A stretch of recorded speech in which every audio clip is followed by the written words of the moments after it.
Okay, मैं ये lecture number 13 record करने लगा हूँ और ये वैसे यूट्यूब में जो हम लेक्चर नंबर यूज़ कर रहे हैं उसमें लेक्चर नंबर 3 होगा, ठीक है। और ये नेक्स्ट वीक के लिए।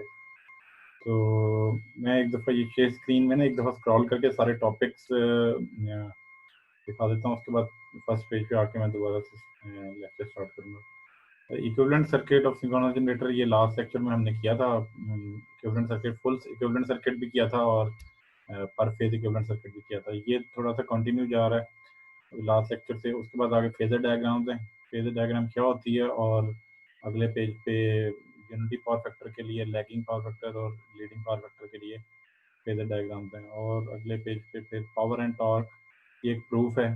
अरे पावर बताई हुई है। ये जो पावर फ्लो डायग्राम है, ये लास्ट चैप्टर 3 में भी आई थी, अब यहाँ जनरेटर वाले चैप्टर में दोबारा आ रही है, ठीक है। और इसके आगे नीचे से प्रूफ शुरू हो रहा है जो पावर की इक्वेशन का है, जो इस अगले पेज तक जा रहा है और उससे अगले पेज पे भी कंटिन्यू है, ठीक है। उसके बाद ये एक टॉपिक है आर्टिकल 5 या फिर ये 4.7 आर्टिकल है, ठीक है।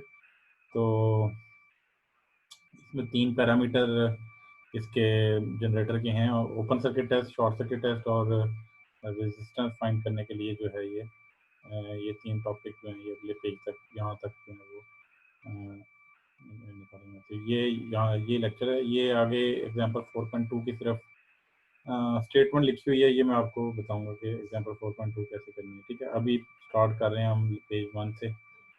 तो ये है जी equivalent circuit. Equivalent circuit last lecture में अगर आपने देखो, लेक्चर नंबर 12 में हमने फुल इक्विवेलेंट सर्किट ड्रॉ भी किया था। पहले उसकी इक्वेशन ड्राइव की थी, इक्वेशन ड्राइव करके फुल इक्विवेलेंट सर्किट ड्रॉ किया था और पर फेज इक्विवेलेंट सर्किट ड्रॉ किया था, ठीक है। तो अब यहाँ पे उसकी कुछ थ्योरी लिखी हुई है। The full equivalent circuit of a 3 phase synchronous generator, वो फिगर में हम कर चुके हैं। जो 3 फेज हैं वो वाई कनेक्टेड भी हो सकते हैं, डेल्टा कनेक्टेड भी हो सकते हैं, ठीक है। वाई और डेल्टा जो है, ये इसकी डायग्राम नीचे बनी हुई है। ये वाई कनेक्टेड अगर हो तो इस तरह की शेप होगी, ये वाई कनेक्टेड है।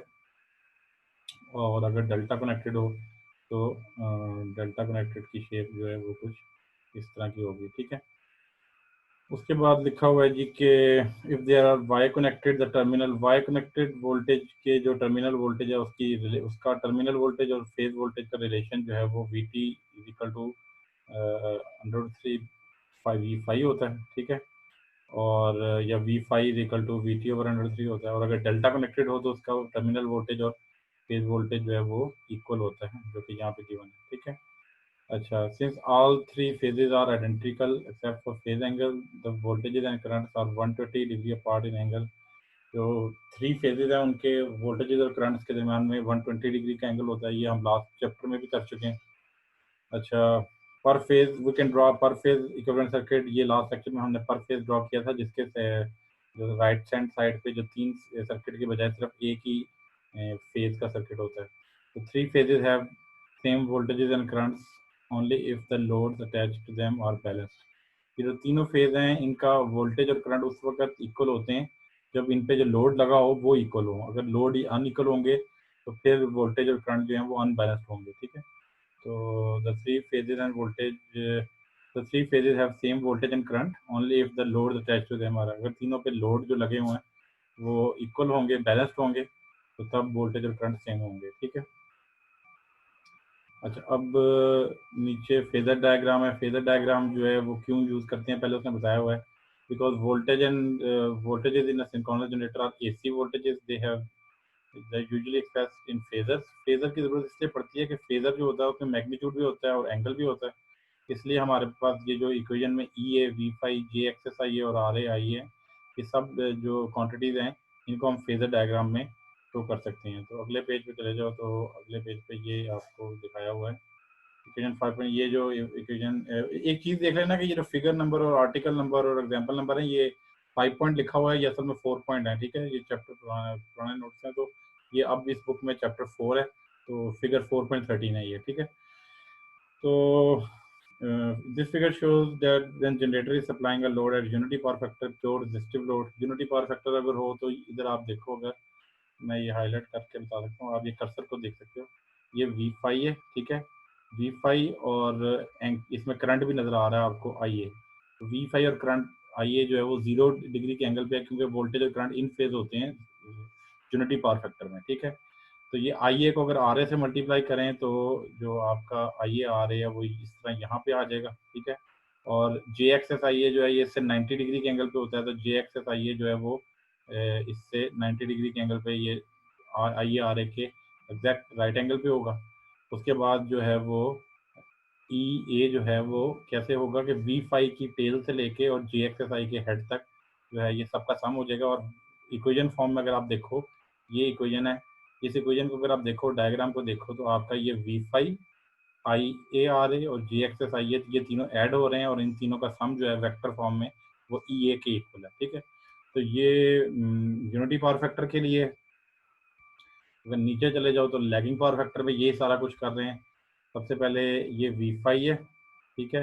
वी फाई के नीचे जो आई ए है वो लैग कर रहा है, तो वो आई ए जो है वो ये नीचे लैग कर रहा है, तो ये वी फाई से नीचे होगा। इसी तरह इसी आई ए को आर ए से मल्टीप्लाई कर दो तो आई ए आर ए हो जाएगा, वो ये नज़र आ रहा है। उसके बाद 90 डिग्री पे जे एक्सेस आई ए होगा, ये 90 डिग्री पे जे एक्सेस आई ए, और उसी तरह वी फाई की टेल से लेके जे एक्सेस आई के हेड तक अगर आप कर दो तो ई आ जाएगा। तो V phi plus I A R A plus J Xs I A, ये लैगिंग पावर फैक्टर के लिए हमारी पावर फेजर डायग्राम होगी, ठीक है। अच्छा, इसी तरह अब लीडिंग पावर फैक्टर के लिए आ जाओ। लीडिंग पावर फैक्टर में क्या होगा, लीडिंग पावर फैक्टर में भी जो है वो इसी तरह वी फाई होगा, आई ए इसका ऊपर होगा, आई ए जो है लीडिंग पावर फैक्टर का वो ऊपर की तरफ है, और इसी एंगल पे इसको आर ए से मल्टीप्लाई कर दो तो आर ए जो है आई ए आर ए वो ये आई ए आर ए आ जाएगा, और 90 डिग्री के एंगल पे जे एक्स एस आई ए, और वी फाई की टेल से लेके जे एक्स एस आई ए के हेड तक अगर करें तो ये तीनों ऐड हो जाएंगे, V phi plus I A R A plus J X S I A. तो ये लीडिंग पावर फैक्टर के लिए हमारा जो है वो फेजर डायग्राम हो जाएगा। अच्छा, एक चीज़ देख लेना, ये साइड पे लिखा हुआ है, नोट लिखे हुए हैं, जो लैगिंग पावर फैक्टर है उसका ई ए जो है वो ज़रा लॉन्गर है, और जबकि लीडिंग पावर फैक्टर है उसका ई ए जो है वो स्मॉलर है। तो लैगिंग पावर फैक्टर में आपको जो इंटरनल जनरेटेड वोल्टेज जो ई है वो ज़्यादा चाहिए होता है, ठीक है। अच्छा, अगले पेज पे आ जाओ। तो एक मिनट, नेक्स्ट पेज पे आ रहे हैं। अच्छा, ये power and torque and synchronous generator जो है, इसमें पहले तो शुरू में कुछ थ्योरी है, असल में ये प्रूफ है पावर की इक्वेशन का। तो पावर एंड टॉर्क जो है वो उसकी इक्वेशन है, शुरू में कुछ थ्योरी लिखी हुई है जो कि मैं बता रहा हूँ। Synchronous generator is a synchronous machine that converts mechanical power to three phase electrical power. Synchronous generator जो है वो प्राइम मूवर की जो मैकेनिकल पावर से आप उसको मूव करते हो रोटर को, उसको थ्री फेज इलेक्ट्रिकल पावर में कन्वर्ट करता है। The source of mechanical power the prime mover can be diesel engine, steam turbine or water turbine or any similar device, ठीक है। Whatever the prime mover, it must have the basic property that its speed should be almost constant regardless of the power demand, ठीक है। Prime mover जो मर्जी हो उसकी speed constant होनी चाहिए, क्योंकि वो जो F S equal to N P और 120 वाला फार्मूला है उसमें आपको पता होगा कि स्पीड और इलेक्ट्रिकल फ्रिक्वेंसी जो है वो आपस में सिंक्रोनाइज होती है। तो जो भी प्राइम मूवर यूज़ करना उसकी स्पीड कांस्टेंट होनी चाहिए। If the speed of the rotation is not constant, the resulting voltage frequency will be unstable. तो अगर स्पीड कांस्टेंट नहीं होगी और कम ज़्यादा होती रहेगी तो जो वोल्टेज बनेगा, इलेक्ट्रिकल वोल्टेज बनेगा, उसकी फ्रिक्वेंसी अनस्टेबल होगी, जिससे फिर वो यूज नहीं हो सकेगा, ठीक है। अच्छा, not all mechanical power going into synchronous generator become electrical power out of the machine. जितनी भी मैकेनिकल पावर सिस्टम जनरेटर के अंदर जा रही होती है वो सबकी सब जो है वो इलेक्ट्रिकल पावर में कन्वर्ट नहीं होती। The difference between input and output power represents the losses of the machine. ये बात हम पहले भी कर चुके हैं कि इनपुट और आउटपुट के जो डिफरेंस है वो लॉसेज होते हैं। ये थर्ड चैप्टर में भी हमने किया था, और ये जो डायग्राम नीचे आ रही है ये थर्ड चैप्टर में भी हमने की थी, सिंक्रोनस जनरेटर और सिंक्रोनस मोटर दोनों के लिए। तो यहाँ पे सिंक्रोनस जनरेटर के लिए अलग से आ रही है। तो ये उसी तरह ही है कि लेफ्ट पे जो है इनपुट मैकेनिकल पावर है, और लेफ्ट से राइट की तरफ जाना है, और नीचे जो है वो लॉसेज माइनस हो रहे हैं। इनपुट में से सबसे पहले स्ट्रे लॉसेज माइनस होंगे, फिर friction and vintage losses minus होंगे, फिर कोर लॉसेज माइनस होंगे, और जो इन तीनों को माइनस करके पावर बचेगी वो पी कन्वर्टेड होगी। ये पी कन्वर्टेड है, ठीक है। और पी कन्वर्टेड में से फिर आई स्क्वायर आर लॉसेज माइनस होंगे, और जो बाकी पावर बचेगी 1 2 3 we T I L cos theta, ये इलेक्ट्रिकल पावर मिलेगी, ठीक है। इसके नीचे से ना यहाँ से प्रूफ शुरू हो रहा है पावर का। अगर मैं आपको पावर का प्रूफ देता हूँ, वो नीचे से यहाँ से शुरू हो रहा है। The input mechanical power is the shaft power in the generator. जो मैकेनिकल इनपुट पावर है तो शाफ्ट पावर वो टॉ अप्लाइड इनटू ओमेगा एम के इक्वल होती है। और जो पावर कन्वर्टेड है मैकेनिकल, ये जो पावर कन्वर्टेड है ये वाली, ये इक्वल होती है P converted into P converted is equal to tau induced into omega M के इक्वल होती है। ठीक है, अब अगर आप आगे चले जो अगले पेज पे ये प्रूफ चलते हैं, कंटिन्यू है अगले पेज पे। अच्छा, the difference between input power of to the generator and power converted in the generator represent the mechanical core and stray losses. तो कह रहा है कि जो इनपुट पावर है और कन्वर्टेड पावर है इनके दरमियान जो डिफरेंस है वो मैकेनिकल कोर और स्ट्रे लॉसेज होंगे। अब आगे हम 4 इक्वेशनें लिख रहे हैं, ये 4 इक्वेशनें जरा ठीक से देख लो। अच्छा, द रियल इलेक्ट्रिकल पावर, हमने 3 पावरें की थी, रियल पावर, रिएक्टिव पावर और कॉम्प्लेक्स पावर। तो हम यहाँ पे रियल और रिएक्टिव पावर की इक्वेशन लिख रहे हैं। The real electric power P of the generator in terms of line quantities, line voltage और लाइन करंट की शक्ल के अंदर अगर हम रियल पावर लिखें तो वो इक्वल होगी इसके P out is equal to √3 VT/IL cos theta के। और अगर यही ये रियल पावर को हम फेज क्वांटिटीज में लिखें तो वो इक्वल होगी 3V∅Ia cos थीटा की। इसी तरह रिएक्टिव पावर जो है वो लाइन क्वांटिटीज की शक्ल में √3 VT/IL sin थीटा की इक्वल होगी। और रिएक्टिव पावर जो है वो फेज क्वांटिटीज की शक्ल में 3V∅Ia sin थीटा होगी। ये 4 इक्वेशनें लिख दी हमने। उसके बाद हम नीचे जा रहे हैं, नीचे जो है उसके बाद ना हम ये फिगर जो है ना ये ड्रॉ कर रहे हैं, ये वाली फिगर। ठीक है, ये फिगर जो है ये लैगिंग पावर फैक्टर के लिए, इसमें एक चीज़ देखो V∅ है, नीचे लैगिंग पावर फैक्टर है।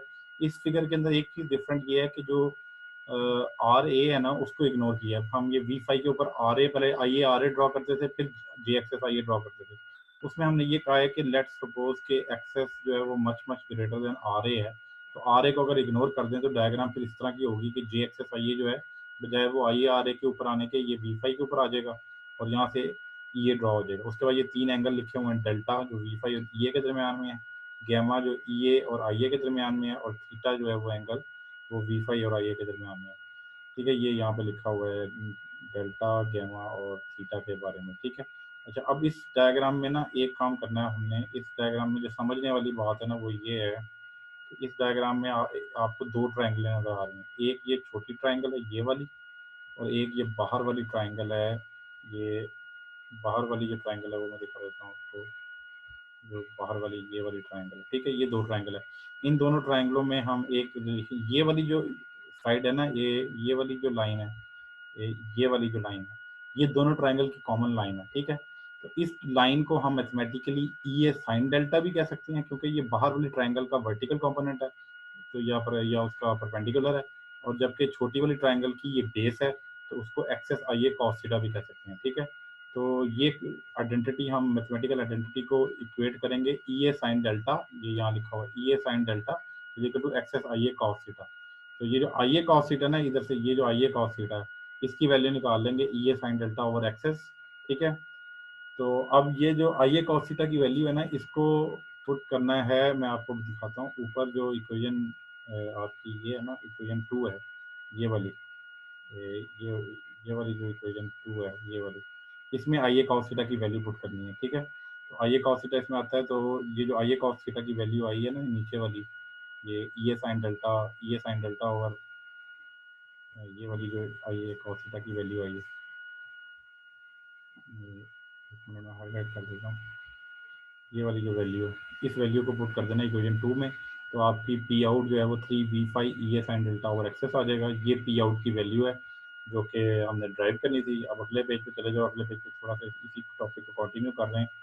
वो कह रहा है कि ये जो आइए इसमें साइन डेल्टा की वैल्यू अगर 1 कर दें या साइन डेल्टा की वैल्यू 90 हो, फिर equation 5 shows that the power produced by the synchronous generator depends upon angle delta between V∅ and EA। Delta पे डिपेंड कर रहा है, और एंगल डेल्टा जो है उसको टॉर्क एंगल कहते हैं ऑफ द मशीन। और for delta is equal to 90 we get maximum power. अगर डेल्टा 90 डिग्री हो तो साइन 91 होता है, तो उसके लिए जो है वो मैक्सिमम पावर हमारे पास आएगी 3V∅ E ओवर एक्सेस। और साथ नीचे वो कह रहा है कि full load torque angle is in real is 15 to 20 degree centigrade, जबकि रियल में जो है वो 15 से 20 डिग्री सेंटीग्रेड तक टॉर्क एंगल होता है। उसके बाद नीचे जो है ये पावर की वैल्यू तो हमने इक्वेशन तो फाइंड कर ली है, नीचे हम टॉर्क की इक्वेशन फाइंड कर रहे हैं। पी शुरू में एक इक्वेशन आई थी, इक्वेशन जो पिछले से पिछले पेज पे, P converted equal to tau induced into omega M. इधर से टॉ इंड्यूस जो है वो P converted over omega M के इक्वल आ जाता है। तो पी कन्वर्टेड जो है वो पावर वो 3v5 E साइन डेल्टा है, उसको ओमेगा एम से डिवाइड कर दो तो एक्स ओमेगा एम आ जाएगा। तो ये वाली जो नीचे जो इक्वेशन है ये टॉर्क की इक्वेशन है। तो हमने इस टॉपिक में पावर की इक्वेशन भी ड्राइव कर लिया और टॉर्क की इक्वेशन भी ड्राइव कर लिया। पावर और टॉर्क में सिर्फ ओमेगा एम का फर्क है, उसके अंदर नीचे एक्सेस आता है पावर में और इसमें ओमेगा एम आता है इस इक्वेशन की वजह से, ठीक है। अच्छा, अब आगे जो है वो ये टॉपिक है measuring synchronous generator model parameter. इस टॉपिक में ना 3 पैरामीटर सिंक्रोनस जनरेटर के हम मेजर करेंगे और वो पैरामीटर क्या है ये मैं बताता हूँ। The equivalent circuit of synchronous generator shows that the following 3 quantities must be determined to describe the behaviour of real synchronous generator. तो ये 3 पैरामीटर जो हैं सिंक्रोनस जनरेटर के, ये वाले 3 पैरामीटर ये आपने फाइंड करने हैं अगर आपने सिंक्रोनस जनरेटर का बिहेवियर फाइंड करना है। पहला पैरामीटर है relation between field current and flux. IF और फ्लक्स के दरमियान रिलेशन फाइंड करना है या IF और EA के दरमियान। दूसरा जो पैरामीटर है वो सिंक्रोनस रिएक्टेंस है XS और तीसरा पैरामीटर है आर्मेचर रेजिस्टेंस RA, ठीक है। तो इसको फाइंड करने के लिए हम तीन, मैंने ना स्टेप 1 स्टेप 2 स्टेप 3 लिखा हुआ है, ये आपको नजर आ रहा होगा। मैंने ये स्टेप 1 को ऐसे हाईलाइट करके लिखा हुआ है ये, ठीक है। तो ये 3 स्टेप में ये सारे पैरामीटर आ जाएंगे, ठीक है। तो सबसे पहला जो स्टेप 1 है वो उसको ओपन सर्किट टेस्ट कहते हैं। ओपन सर्किट टेस्ट में क्या करते हैं, जनरेटर को टर्न करने का मतलब है उसको घुमाते हैं उसकी रोटर को प्राइम मूवर से रेटेड स्पीड के ऊपर। अच्छा, terminals are disconnected from all load. Load जो आउटपुट टर्मिनल उसके लोड सारे रिमूव कर देने हैं। फील्ड करंट जो रोटर का फील्ड करंट है इज सेट टू 0, उसको 0 पे सेट कर देना है। Then IF is gradually increase. उसके बाद फील्ड करंट को ग्रेजुअली स्पीड में ग्रेजुअली जो है ना स्टेप्स में थोड़े थोड़े स्टेप में एक एक मिली एम्पेयर के फर्क से उसको इंक्रीज करना है और कॉरस्पॉन्डिंग टर्मिनल वोल्टेज मेजर कर लेना है। और ईच IF यानी IF को पहले 0 कर देना है, फिर IF को थोड़ा थोड़ा इंक्रीज करके हर IF की वैल्यू के लिए आपने टर्मिनल वोल्टेज मेजर कर लेना है। विद आउटपुट टर्मिनल ओपन, आपके आउटपुट टर्मिनल अगर ओपन है तो IA 0 होगा और EA जो है वो V5 के इक्वल होगा। तो वी कैन प्लॉट EA और VT वर्सेज IF। क्योंकि आर्मेचर करंट 0 होगा इसलिए आप IF की हर वैल्यू के लिए इंटरनल जनरेटेड वोल्टेज या VT को आप प्लॉट कर सकते हो। और ये जो प्लॉट है ये अगले पेज पे इसको ओपन सर्किट कैरेक्टरिस्टिक्स कहते हैं। नेक्स्ट पेज के ऊपर जो है वो ये ड्रॉ करके दिखाया हुआ है कि ये VT और IF को प्लॉट किया हुआ है। तो या VT या IA और IF को भी आपस में प्लॉट कर सकते हो। ये शॉर्ट सर्किट कैरेक्टरिस्टिक्स हैं। ये जो राइट वाला है ना ये अगले स्टेप में स्टेप 2 के लिए। तो आपने इसको देखना सिर्फ स्टेप 1 को। VT वर्सेस IF जो है ना ये ओपन सर्किट कैरेक्टरिस्टिक्स हैं, ठीक है। तो ये स्ट्रेट लाइन होगी और फिर आगे जाके कर्व हो जाएगी सैचुरेशन की वजह से, ठीक है। अब स्टेप 2 पे आ जाओ। स्टेप 2 जो है ये शॉर्ट सर्किट टेस्ट है। शॉर्ट सर्किट टेस्ट के लिए क्या करना है, adjust IF is equal to 0। IF को पहले 0 कर देंगे जैसे पहले किया था। And short circuit the output terminal by of generator by ammeter. और जनरेटर के जो आउटपुट टर्मिनल हैं उसको एमीटर लगा के शॉर्ट सर्किट कर देना है। Then gradually increase IF। उसके बाद IF को स्टेप वाइज बढ़ाना है। Measure the corresponding armature current और लाइन करंट। और IF की हर वैल्यू के लिए कॉरस्पॉन्डिंग आर्मेचर करंट या लाइन करंट मेजर कर लेना है। Plot IF versus IA। उसके बाद IF और IA को प्लॉट करना है which is called short circuit characteristics. ये जो ऊपर राइट साइड पे ड्रॉ कीजिए ना ये जो है ये शॉर्ट सर्किट कैरेक्टरिस्टिक्स हैं जिसमें IF की हर वैल्यू के लिए IA को प्लॉट करना है, ठीक है। तो ये नीचे डायग्राम बनाई हुई है जिसमें अच्छा उसके बाद अब आपके पास IF की हर वैल्यू के लिए EA भी आ गया और IA भी आ गया। अब वो नीचे कह रहा है if EA and IA are known then XS can be found. इधर राइट हैंड साइड पे कुछ इक्वेशनें लिखी हुई हैं ये वाली, ये जो इक्वेशनें लिखी हुई हैं इधर ये जो मैथमेटिकल वर्क किया हुआ है। IA जो है वो EA over RA square plus XS square होता है। इधर से इसको इस तरफ ले जाओ और IA को नीचे ले आओ तो ZS जो है वो RA square plus XS square equal to EA over IA के इक्वल होगा। अगर आप XS much much greater than RA zoom कर लो तो आपका XS जो है वो आ जाएगा, इधर से RA खत्म हो जाएगा, XS स्क्वायर और अंडर रूट कैंसिल हो जाएगा। XS जो है वो EA ओवर IA के इक्वल होगा। तो वो कह रहा है कि अगर EA जो है वो आप EA जो है वो आप ओपन सर्किट टेस्ट से फाइंड कर लोगे। Get internal generated voltage EA from open circuit test at that IF की एक सर्टेन वैल्यू के लिए जो EA की वैल्यू है वो आप ओपन सर्किट टेस्ट लोगे, ओपन सर्किट टेस्ट से लोगे। और जो IA की वैल्यू है वो शॉर्ट सर्किट टेस्ट से लोगे उसी सेम IF के लिए। तो EA और IA की जो रेशियो है उससे आप एक्सेस या सिंक्रोनस रिएक्टर्स फाइंड कर सकते हो, जो कि V5 ओपन सर्किट और IA ओपन सर्किट ये के इक्वल होगा, ये इक्वेशन है, ठीक है। तो ये मैथमेटिकली आपके पास जो है वो एक्सेस सिंक्रोनस रिएक्टर्स की वैल्यू आ जाएगी। तो ये जो 3 पैरामीटर हम डिफाइन करने थे उसमें से सिंक्रोनस रिएक्टर्स की वैल्यू आ गई।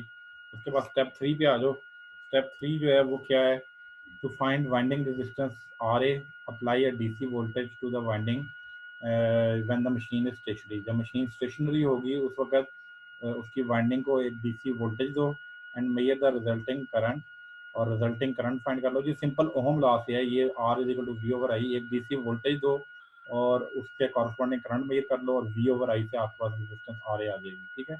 फिर नीचे लिखा हुआ है this technique is not accurate due to skin effect at high frequencies. ये टेक्निक इतनी एक्यूरेट नहीं है स्किन इफेक्ट की वजह से, ठीक है, लेकिन इससे आप आर्मेचर रेजिस्टेंस मेजर कर सकते हो। तो ये तीसरा पैरामीटर है जो कि हम मेजर कर सकते हैं। ये जो टॉपिक में 3 पैरामीटर शुरू में लिखे थे उसमें से तीसरा पैरामीटर वाइंडिंग रेजिस्टेंस या आर्मेचर रेजिस्टेंस था, ये वाला, ये हम मेजर कर सकते हैं, ठीक है। नीचे एक डेफिनेशन लिखी हुई है short circuit ratio. Short circuit ratio क्या होती है, the ratio of field current required for the rated voltage at open circuit test. Rated voltage find करने के लिए ओपन सर्किट टेस्ट के दौरान जो फील्ड करंट चाहिए होती है वो, और divided by field current required for rated armature current in short circuit test.